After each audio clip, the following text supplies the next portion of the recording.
Mommy, wake up, wake up. My daughter shook me gently, her face full of worry. Sarah, what's wrong?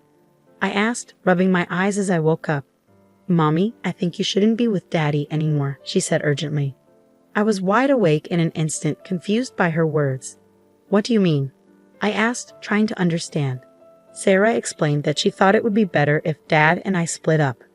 Why would you say that? I was shocked by her suggestion, but as she explained, I realized she had a point. My name is Emma Simpson, and I'm a 34-year-old mom who works full-time. I sell insurance for a big company. Balancing work and taking care of Sarah, especially since I have to drop her off and pick her up from daycare, is tough. I have to finish all my work between 9 o'clock a.m. and 5 o'clock p.m. I've been doing this job since before I got married, and now more than 10 years have flown by. I've worked hard and earned my place in the company. Even though I have a family, I can't afford to slack off at work. Why do I work so hard? It's for my daughter, Sarah. She just turned 5, and she's such a bright kid. Sometimes I'm amazed by how mature she is for her age. My husband and I want to give Sarah all kinds of experiences and lessons, but in today's world, everything costs money. So for Sarah's future, I need to work hard to earn as much as I can. I push myself every day just in case something unexpected happens. Some people might say, you don't need to work so hard. Doesn't your husband earn enough? Well, yes, he does work. But here's the thing, my husband's job isn't very stable. He works for a company that hasn't been doing well lately, so his salary keeps getting smaller. Right now, it's only about a third of what I make. It's hard to rely on him for money. The other night, after Sarah went to bed, my husband came to me nervously. Emma, can I borrow some money? He asked. What for? I haven't even got this month's paycheck yet, I replied. I promise I'll pay it all back next month. I had a few drinking parties and some other expenses. I'm short on cash, Keek explained. Wait, you spent your entire salary on yourself? I can't believe it, I said, surprised. I'm sorry, but I couldn't say no. Lately this has been Keith's behavior. He always finds an excuse not to give me the agreed living expenses and even asks me for money. He usually says it's for drinking parties or to help his parents. I can't be sure if he's really spending money for those reasons, but I've stopped confronting him about it. It seems like he always relies on my money. What would he do if I didn't lend it to him? Remembering our past talks, Keith mentioned he finds it hard to save money and his bank account is almost empty. That means if he needs cash, he has to borrow it from somewhere, possibly getting into debt. With a 5-year-old daughter, I don't want her to grow up thinking her dad is bad with money, so I usually end up lending him money. Okay, how about $200? You're a lifesaver, Emma. I promise I'll pay you back everything next month, Keith said gratefully. You always say that, but you've never actually paid me back, have you? I replied, feeling frustrated. Well, I'm sorry. But this time, I'll definitely pay you back, and I'll stop going to drinking parties, Keith promised. You better think it through. Our priority is Sarah, I reminded him. I know, Keith said, sounding remorseful. I couldn't help but wonder if Keith truly understood the seriousness of our situation. Doubting him made me feel awful, but sometimes it was hard not to. I let out a deep sigh, feeling conflicted. I support Keith so much not just because he's my husband, but because he's an amazing dad to Sarah. Every weekend he makes sure to spend quality time with her. One morning, Keith suggested, Emma, I'll take care of Sarah today. Why don't you go out and relax? But I have so much to do at home, I replied. Don't worry about it. We can order lunch and tidy up together. I'll handle what I can, Keith insisted. Really? Sarah, still half asleep, smiled. Can you wait, Sarah? It'll be just you and Daddy playing, I said to her. Rubbing her eyes, Sarah hugged me and said, I'm fine with that, Mommy. Okay then, maybe I'll go shopping for a bit, I said, feeling a bit relieved. Yay. But don't forget to get me something too, Sarah exclaimed. I'll bring back your favorite bread, I promised. Yay, thank you, Mommy. Sarah cheered, her face lighting up with joy. Sarah, at just 5 years old, behaves surprisingly well. Of course, I wouldn't leave her alone at home. Even though I felt a bit nervous about leaving her with my husband, just in case, I left a note in Sarah's bag with my phone number on it. I always remind her, call me if anything happens. Everything will be okay. That day, I went shopping by myself for the first time in a while. But even after browsing the department store, I couldn't find anything I really wanted, so instead of buying something for myself, I picked out some clothes I thought Sarah would like and got her favorite chocolate croissant. "I'm home," I announced as I opened the door. Sarah came running to me with a big smile. "Mommy, welcome back. How was shopping? Did you have fun?"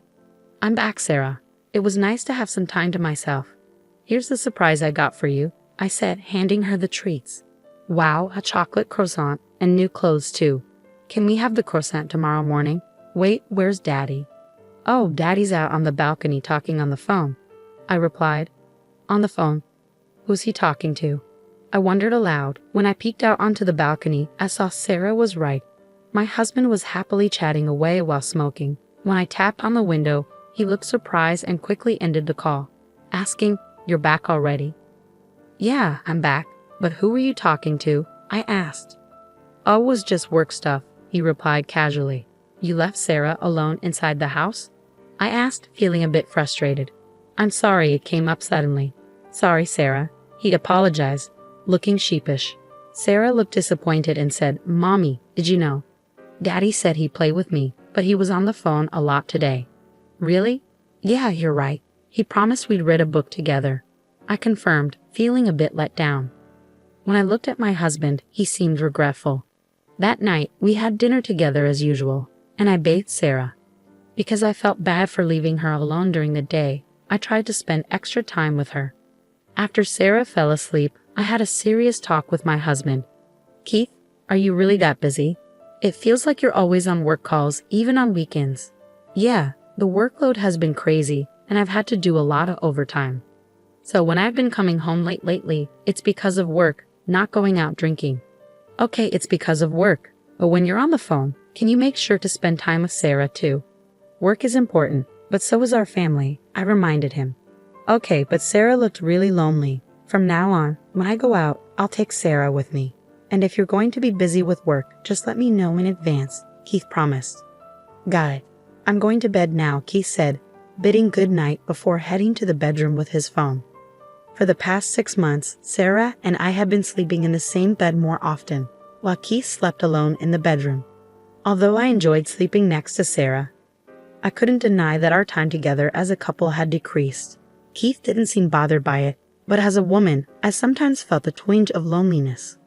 Then, one night, "Mommy, wake up." Sarah's sudden voice jolted me awake. I glanced at the clock. It was 2 a.m. in the quiet darkness. Keith must be asleep in the other room. I sat up and asked Sarah what was wrong. "Mommy, I have a request," Sarah said seriously. "A request? What is it?" "I want you to break up with Daddy." "What?" Sarah's words snapped me out of my drowsiness instantly. "What did you just say?" "Mommy, I want you to break up with Daddy." Sarah had indeed said those words. Trying to mask my shock, I looked into her eyes. "Why would you say something like that?" "Because, Mommy, if things stay like this, you're in danger." "Danger? What do you mean? I'm okay." "But Dad, he wants to hurt you." "What happened, Sarah?" I asked, my heart pounding in my chest. Tears streamed down Sarah's face as she cried, but she seemed to calm down a bit when I gently stroked her back. "Earlier, when I got up to use the bathroom, I heard Dad talking on the phone in his room." "Really? What was he talking about?" I asked, feeling a mix of worry and confusion. "He said it would be good if something happened to you, Emma, so we could get the insurance money." "What's insurance money?" I asked, though deep down, I already knew. They were talking about hurting me on purpose. "Why, Keith? Why would he say that?" "Also, Daddy said, 'I love you' on the phone, but not to you.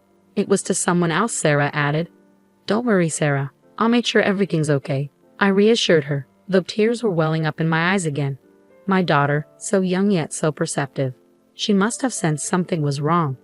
Children are often very aware of their parents' feelings and actions, even at a young age. Despite her tender years, Sarah must be worried about my safety. At that moment, tears of gratitude and anger mixed in my eyes. Gratitude towards Sarah for her bravery and concern, and anger and sadness towards Keith for his actions. My little girl trying so hard to protect me. Now that she's spoken up, it's time for me to take action too. I have to do something about this situation myself. Looking at Sarah, I began to speak slowly. "Sarah, I need to talk about something very important. Can you listen carefully?" I'm listening, Mommy. And if what you said earlier is true, then you can't stay with Daddy anymore, right? That's right. I'm considering leaving this house. What do you think, Sarah? Sarah paused for a moment, thinking deeply, but then she looked at me with determination and replied, I want to stay with you, Mommy. Are you sure about leaving? Yes, I'm sure. I can't be without you. Thank you, Sarah. Let's go. Okay. I instructed her to quietly and quickly gather her things. Sarah began to pack her backpack, being careful not to make any noise to alert her father. I hadn't realized how mature and responsible she had become. Touched by her growth, I too prepared to leave, leaving my wedding ring on the living room table. Together, we left the house. It was still dark outside when we arrived at my parents' house and rang the doorbell at 5:00 a.m. My mother, looking sleepy, answered the door. Emma and Sarah too. What brings you here so early? I'm sorry for dropping in like this, Mom. Can we stay here for a while? Of course, dear. But what's going on? There's something you need to talk about. After my mother showed me to the living room, she put Sarah to bed in the adjacent room. Sarah looked exhausted and quickly drifted off to sleep. A comforting cup of tea sat on the table in front of me, courtesy of my mother. Taking a sip, I gathered my thoughts and began to speak. It seems Keith is planning something involving me, possibly an accident, I said, the words heavy on my tongue. My parents were stunned into silence. My father, trying to maintain his composure, asked, What do you mean? Why would Keith do such a thing? Sarah overheard Keith talking on the phone. He told the person he loved her. I suspect he's having an affair. That's unbelievable. An affair? But Sarah only heard the call. How can you be sure? My father's disbelief was evident in his tone. I brought Keith's tablet. If we look into it, things might become clearer, I said, pulling out the tablet from my bag. Since Keith wasn't likely using his phone to communicate with his lover, he must have been using this tablet instead. When I opened it, I found that it wasn't locked. As I cautiously scrolled through the screen, my suspicions were confirmed when I opened the email app. There were numerous exchanges with a woman I didn't recognize. This, my mother pointed at the screen, appears to be a detailed plan to cause an accident involving you. I quickly snapped photos of the emails as solid evidence and printed out the conversation for future reference. Just then, my cell phone rang from inside my bag. Glancing at the screen, I saw it was a call from Keith. With determination, I answered the call and switched to speaker mode. Hello, what's up, Emma? Where are you? I woke up and no one was in the house. I'm worried, Keith's voice came through. Is that all you have to say? Really? What do you mean? I'm worried about the two of you, I retorted, my voice trembling with anger. How dare you say that? Are you planning to get me caught in an accident? Keith's response was swift, his tone defensive. What? Why would you say that? Keith's voice over the phone sounded shaken. He must have been shocked to realize that I knew about the secret plan he had been hiding. He probably used to call his mistress while I was asleep. Now that he knew I was aware of everything, he must be completely confused. And he probably hasn't realized yet that I have a reliable ally in Sarah. I heard it from Sarah. You planned to cause an accident so you could get insurance money, Sarah interjected. That's not true, it can't be, Keith denied vehemently. And what can't be true? Sarah told me about your conversations with your mistress. I know about your plan to harm me and claim the insurance money, I said firmly. Why would she say that? Keith's protest sounded feeble, confirming my suspicions about both the affair and the accident plan. Keith seemed at a loss for words, inadvertently admitting the truth. His guilt was undeniable. I never thought you could stoop so low. I'll raise Sarah properly. Why don't you go live happily with your mistress? I never want anything to do with someone like you again. Remember this. I'll never forgive this betrayal. I couldn't help but raise my voice in anger as I spoke to Keith. Without waiting for his response, I hung up the phone. It seems I woke up my daughter with my raised voice, I said, noticing Sarah standing in the doorway. Mommy, are you okay? Sarah asked, her voice filled with concern. Sorry, Sarah. Did I wake you up? I asked, feeling guilty. No, don't worry about it. What happened with Daddy? Sarah's concern was evident in her voice. It's okay now. You don't have to worry anymore. I reassured her. Really? Are we safe? Can we always be together? Sarah's eyes were filled with hope. I nodded and smiled at my daughter's bright eyes. Then I hugged Sarah tightly, comforting her. Soon after, I made the decision to divorce Keith. Through my lawyer, I successfully claimed a significant amount in child support.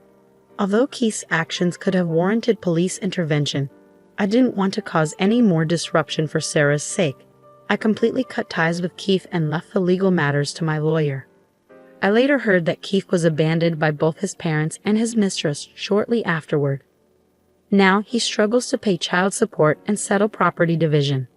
On the other hand, Sarah and I started a new life in a new house. Sarah adjusted well to her new nursery school and seemed to enjoy every day. While there may be challenges ahead for us, I believe that with Sarah by my side, we can overcome anything. She is my absolute partner, and together we can face whatever comes our way.